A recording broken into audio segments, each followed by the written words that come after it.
Salut, dragi colegi! Vreau să vă prezint o femelă de top din lotul nostru de reproducție. Ea este campioana Columbodromului Balcanic Fair Play în 2023.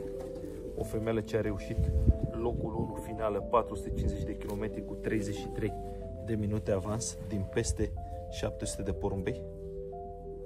Totodată ea este și campioană la categoria As din peste 1400 de porumbei. O femelă deosebită. Ea a fost concurată și reprodusă de Ciprian Porumb.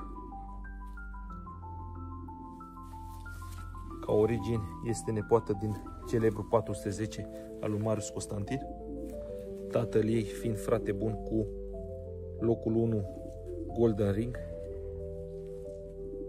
557 de kilometri.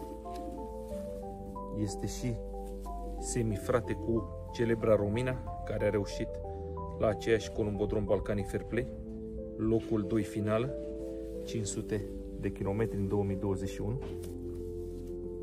Totodată această femelă este și bunica la locul 10 finală anul trecut Columbodrom Balcanic Fair Play. O femelă foarte, foarte frumoasă, care avem mare încredere că ne va aduce un plus pe viitor. În acest moment ea este la pereche cu un fiu din campionul nostru de la Columbodromul Superstar.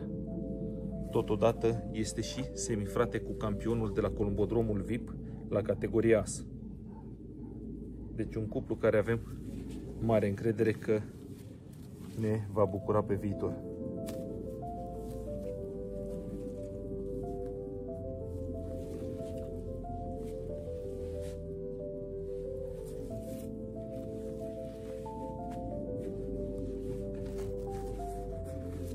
O femelă excepțională la mână.